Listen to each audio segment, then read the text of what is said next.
ଗୋପରେ canal ବନ୍ଧରେ ଗଳିଆ ଯୋଗୁଁ 200 acre ରବି ଫସଲ ନଷ୍ଟ।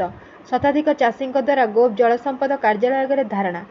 ଗୋପ ନିମାପଡ଼ାଠାରୁ ଗୋପ ଦେଇ ପ୍ରବାହିତ ମୁଖ୍ୟ କେନାଲର ବାମ ପାର୍ଶ୍ୱରେ ଗଳିଆ ହେତୁ 200 ଏକର ଚାଷ ଜମି ପୂରାପୂରି ଜଳମଗ୍ନ ହୋଇ ରବି ଫସଲ ନଷ୍ଟ ହେବାକୁ ବସିଲାଣି।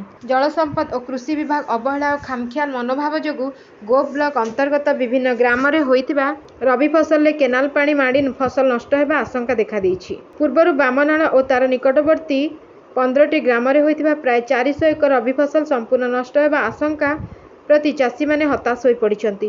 ଠିକ୍ ସେହିପରି ଗୋପର ମୁଖ୍ୟ କେନାଲର କୁସୁପୁର ନିକଟସ୍ଥ ବାହାଣିଆଠାରେ ଏକ ଗଳିଆ ପଡ଼ିବାରୁ ପ୍ରାୟ 200 ଏକର ରବି ଫସଲ ସମ୍ପୂର୍ଣ୍ଣ ନଷ୍ଟ ହେବାକୁ ବସିଲାଣି।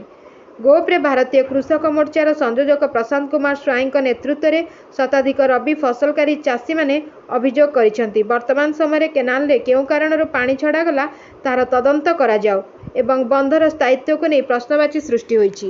Bureau report, Ekamra news.